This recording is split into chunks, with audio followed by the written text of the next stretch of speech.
If you have diabetes, you've probably been told 100 times what not to drink. Sugary sodas, out. Sweetened juices, out. Milkshakes, well, you already knew that one. But here's the question nobody really answers clearly. What should you be drinking? Today, I'm going to walk you through my top 5 picks, the drinks I actually recommend to my own patients, why they work, and how to make them part of your daily routine without feeling like you're missing out.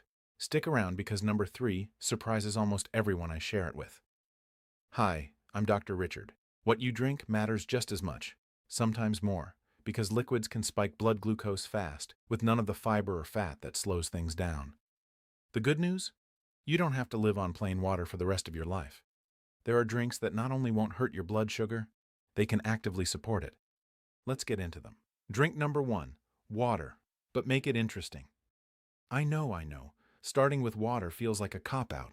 But hear me out, because how you drink water matters more than people realize.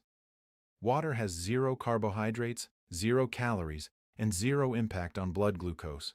It also helps your kidneys flush out excess sugar through urine when levels run high, which is one reason dehydration and elevated blood sugar tend to make each other worse. Many of my patients don't dislike water. They just get bored of it. So here's my advice. Infuse it. Drop in cucumber slices, a few mint leaves, a wedge of lemon or lime, even a handful of berries. You get flavor without any meaningful sugar content, and it makes hitting your daily hydration goal feel less like a chore and more like a treat. Quick tip, aim for consistent sips throughout the day rather than chugging large amounts at once. It's gentler on digestion and keeps hydration steady. Now, water covers hydration. But what about something with a bit more depth, something you can genuinely look forward to each morning? Drink number 2. Green tea. This is one of my personal favorites to recommend, and it's backed by a solid body of research. Green tea contains compounds called catechins, particularly one known as EGCG, which have been studied for their potential role in improving insulin sensitivity and supporting healthy blood sugar regulation. It's naturally calorie-free and sugar-free when brewed plain, and it gives you a gentle caffeine lift without the jitteriness some people get from coffee. I often suggest it as a replacement for that mid-afternoon soda craving. The ritual of making a warm drink can be just as satisfying as the drink itself. One thing I always tell patients, skip the bottled, pre-sweetened versions at the grocery store. Those often carry as much sugar as a can of soda. Brew it yourself, loose leaf or a simple tea bag, and you control exactly what goes into your cup. If tea isn't your thing, don't worry.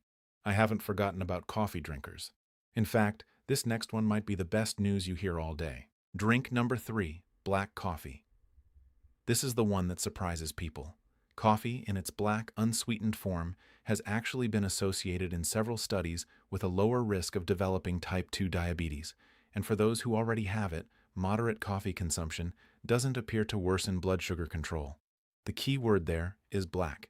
The moment you start adding flavored syrups, whipped cream, or several spoonfuls of sugar, you've turned a diabetes-friendly drink into a dessert in a cup. A basic black coffee, or one with a small splash of unsweetened milk, keeps things in a healthy range. Caffeine sensitivity varies from person to person, and coffee can affect blood sugar differently depending on the individual.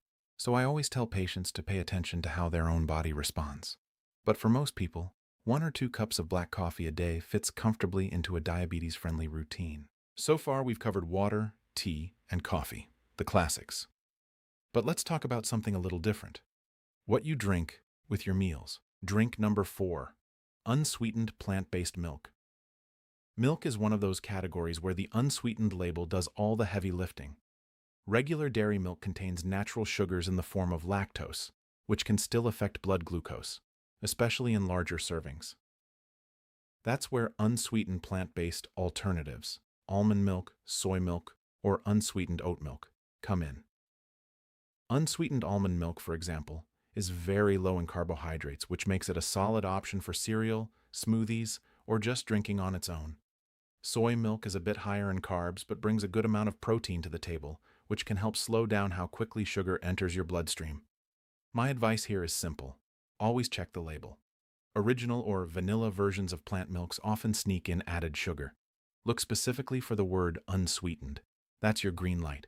And finally, let's talk about a drink that doubles as a mini nutrient boost, one that a lot of people overlook entirely.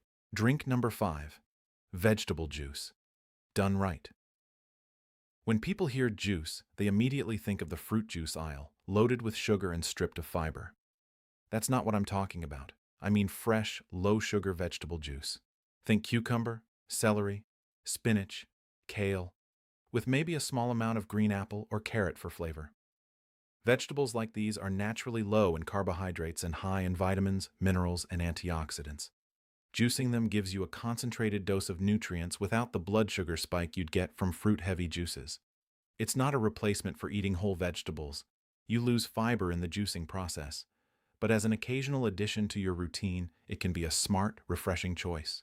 If you're making this at home, keep the fruit content minimal and the vegetable content high. And if you're buying it, read the label closely. Vegetable juice blends at the store often have more added sugar than you'd expect. Let's quickly run through it one more time. Number 1, infused water, for effortless hydration. Number 2, green tea, for its potential insulin-supporting compounds. Number 3, black coffee, which may actually support long-term blood sugar health. Number 4, unsweetened plant-based milk, a smart swap for your morning routine. And number 5, low-sugar vegetable juice, for a nutrient-dense treat. None of these are magic. No single drink is going to manage diabetes on its own. But small, consistent choices on the drink you reach for out of habit day after day, those add up in a real way over months and years. Closing. If you found this helpful, the best thing you can do is start with just one swap this week. Trade your usual soda for infused water. Trade your sweetened latte for a black coffee. Small changes, repeated consistently, are what actually move the needle. As always, if you're managing diabetes, work with your own doctor or care team before making major changes to your diet. Everyone's situation is different, and personalized guidance matters. Thanks for watching.